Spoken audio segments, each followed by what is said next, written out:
Stéphane, bonjour. Bonjour Françoise. Merci d'être avec nous. Alors Stéphane André, je ne te présente plus, mais je te présente quand même auprès du réseau. Tu es le directeur de l'APM et ce depuis plusieurs années. J'ai cette chance, oui. Et nous allons essayer ensemble donc de qualifier un peu plus et d'analyser le baromètre qui a été fait auprès des dirigeants APM. Pour les dirigeants français, en tout cas dans le baromètre que Hugues nous a détaillé tout à l'heure, le fait de créer des emplois faisait partie des premiers critères. Et donc le manager se définissait comme proche de ses équipes. En l'occurrence, pour l'APM, le dirigeant se définit plutôt comme un développeur et donc charismatique, porteur de projet, et mobilisateur. Est-ce que ça, tu aurais envie déjà de dire quelques mots à ce propos? Ah oui, là, moi quand j'ai vu effectivement l'écart de chiffres sur le côté leadership et plutôt visionnaire, je me dis, à l'APM, on a beaucoup de chance en fait. Pourquoi? Parce que vous connaissez le credo de l'APM, qui est le progrès de l'entreprise par le progrès du dirigeant. Et en fait, les dirigeants qui sont à l'APM sont conscients de leur rôle fondamental dans leur capacité à faire progresser l'entreprise en progressant eux-mêmes.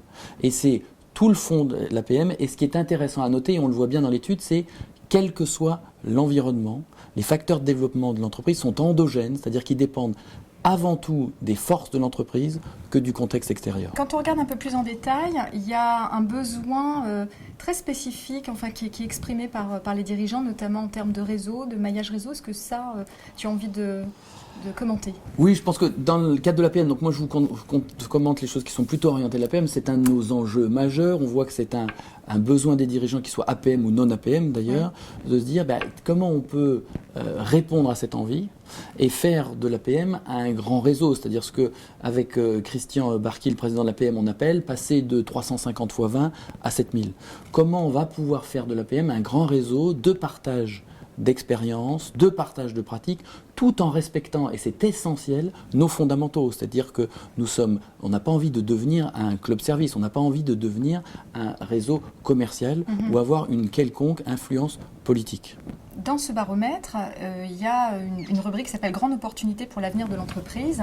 Et ce qui ressort, mais d'une façon beaucoup plus marquante que pour les dirigeants français en général, ce sont les sujets de l'innovation, recrutement et logique managériale. Est-ce que ça, tu pourrais rebondir aussi sur... Alors Hugues, on a dit un mot tout à l'heure en disant, dans la population des chefs d'entreprise hors APM, il y a une influence, un intérêt particulièrement qui est mis sur l'innovation produit. Oui. On le retrouve évidemment dans la population des chefs d'entreprise APM, mais ce qu'on a en plus, c'est l'innovation managériale.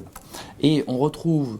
Nous, et c'est ce que disait Hugues à la fin, je pense que l'APM, on est un peu en avance. On sait que l'organisation de l'entreprise sera différente dans 5 à 10 ans. Elle sera même fondamentalement différente. On ne sait pas exactement ce qu'elle sera, mais elle sera différente. Oui. Et toute l'offre de l'APM, une part importante de cette offre, c'est de dire comment je vais pouvoir imaginer mon entreprise de demain, donc quelle innovation managériale je vais pouvoir pour répondre aux aspirations de la génération X, Y, Z et celle qui viendra après, mais pour répondre aussi aux aspirations des seniors qui vont sans doute travailler de plus en plus longtemps, et c'est tout un enjeu très important au sein de l'APM. Et donc là, moi où je suis très satisfait, et Christian aura l'occasion de le dire en communication externe, c'est que on voit que l'APM a un temps d'avance sur son temps, sur ces logiques de comment je vais organiser mon entreprise à venir. C'est quelque chose qui est fondamental. On voit ces notions d'autonomie, on voit ces notions de liberté, on voit ces notions en disant la réalité, elle est sur le terrain, la vérité, c'est le terrain qu'il a en fait. Et on a pas mal d'experts, Françoise, tu le sais bien parce que tu programmes quand même, tu as beaucoup programmé, tu connais bien nos bases experts et tu sais qu'on est très en avance sur le sujet. Je voulais te faire réagir aussi sur l'idée de logique managériale. On a parlé d'autonomie tout à l'heure avec Hugues, d'autonomie des salariés, responsabilisation, cohésion, management collaboratif. Est-ce que tu peux rebondir et commenter en fait? Ça, c'est un sujet que j'aime beaucoup. Oui. Si on a assez peu de certitudes à l'APM et on a celle-là, en fait, c'est qu'il n'existe pas de bon mode managérial qui soit applicable à tous en toutes circonstances. C'est à chaque dirigeant de trouver un mode qui lui convienne personnellement, qui convienne à son entreprise et qui convienne bien évidemment dans le contexte dans lequel il va évoluer.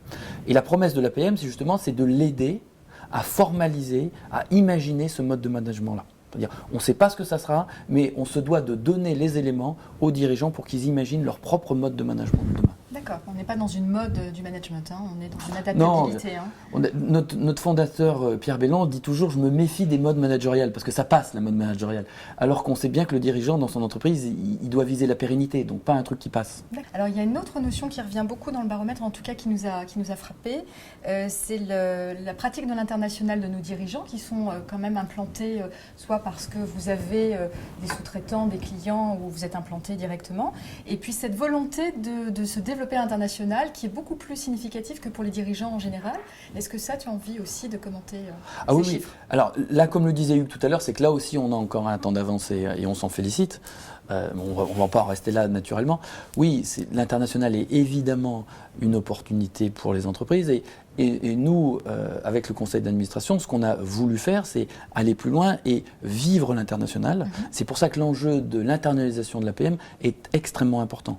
À la fois pour ouvrir des opportunités en termes de contact réseau. Oui. Si une entreprise se dit, bah tiens, je voudrais exporter en Russie, bah, ça serait peut-être pas mal que je contacte un membre d'un club russe pour savoir un peu comment ça se passe là-bas. Et ça, je pense que c'est très important, d'avoir quelqu'un de confiance que l'on peut contacter sur le pays et qui va vous dire la vérité telle qu'il la vit.